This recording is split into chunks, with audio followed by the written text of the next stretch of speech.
People eat too much meat, right? And if they were to cut down on their consumption on meat, then it would actually really help the planet. There's this thing called the Lone Star tick, where if it bites you, you'll become allergic to meat. I can sort of describe the mechanism. So that's something that we can do through human engineering. We can kind of possibly address really big world problems through human engineering.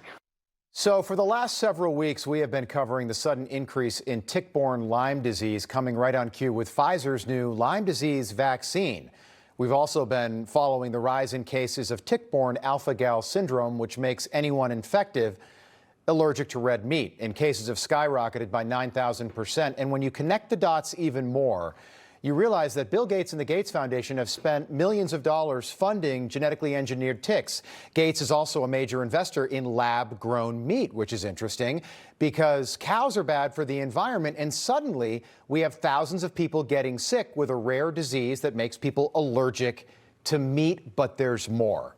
Over the last month, officials in Texas have been monitoring the first cases of screwworm in the United States in more than 60 years. Screwworm, and this is disgusting, but it is a flesh-eating bacteria, a maggot basically, that burrows in the open wounds of livestock and in rare cases humans.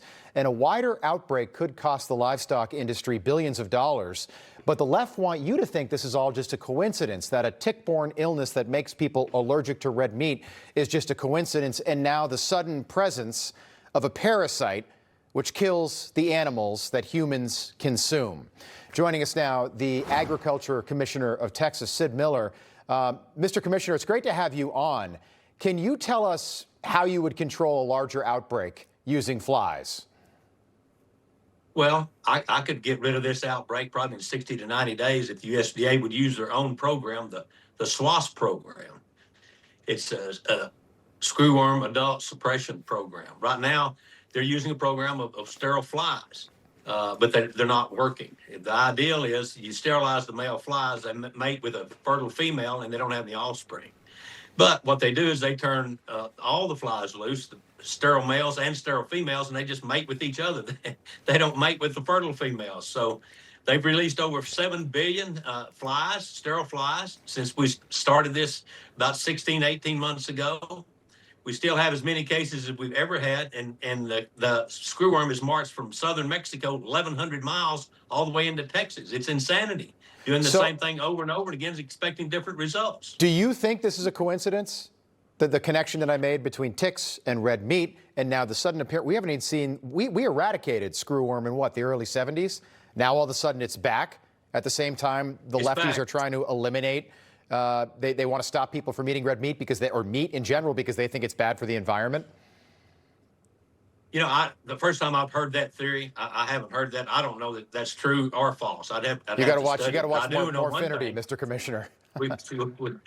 We've got a serious problem on our hands because this screwworm doesn't affect just cattle. They think it's cattle, but it's every mammal in the state. Right.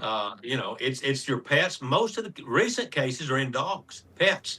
Something as small as a tick bite will attract, just that one small drop of blood will attract a screwworm fly to attack your pets.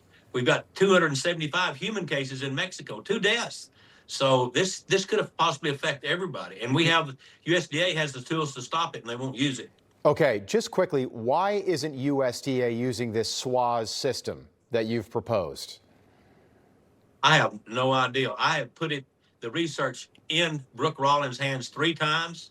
I've given it to the Undersecretary of Research, who had never even read it, didn't even know about it. I gave it to him this week. I don't have no. One time, Brooke Rollins told me, they say it's environmentally insensitive. I said, well, what does that mean? She said, well, it might kill the good flies. I said, what in the heck is a good fly? I didn't know there's such thing as a good fly. A good fly. But you got this billion-dollar fly factory. If we kill too many flies, just go make some more flies with your fly factory. Problem solved. Here's Brooke Rollins, the Agriculture Secretary, talking about this issue. We have expedited a targeted release of sterile flies in the affected area to prevent the pests from reproducing and are increasing trapping for New World screwworm flies along the border. We are ramping up surveillance and also management in our wildlife. All right, 3 quick questions. How many cases are you dealing with right now of screwworm in Texas? At last count I saw was 14. We have 5 cases, 4 counties in 2 different states in the Okay. United States. How in the last concerned- 5 days. In the last 5 days, so we're getting more and more. How concerned are you about a larger outbreak? Because you get a big outbreak of this, cattle start dying, you're talking billions and billions of dollars. Well, they're all over the state. You know, one today in La Mesa, one in Fredericksburg, one in Cotulla, two in La Prairie. Those are scattered all over the state, 150 miles inland, 70 miles inland. So it's coming. There's no doubt about it because we're not doing anything to stop it. Short term, any concern about beef prices? Well, Thursday and Friday, the future prices were up the limit. They were backed off a little bit today, but yes, if a feedlot gets quarantined and can't sell their cattle, that means less beef for the consumer. Okay. Sid Miller, hope you'll come back and join us. We've got Brooke Rollins lined up this week, and I'm going to ask her a lot of these same questions. But again, this is one of those stories, the rest of the media, they just turn their head and look the other way and hope that it goes away, and this one's not going to. Appreciate you being here. Please ask her why she won't use her own SWAS system of the fly bait that the USDA has proven. We certainly will, sir. Thank you. Information. Truth is freedom. Is Newsmax. It's real news for real people.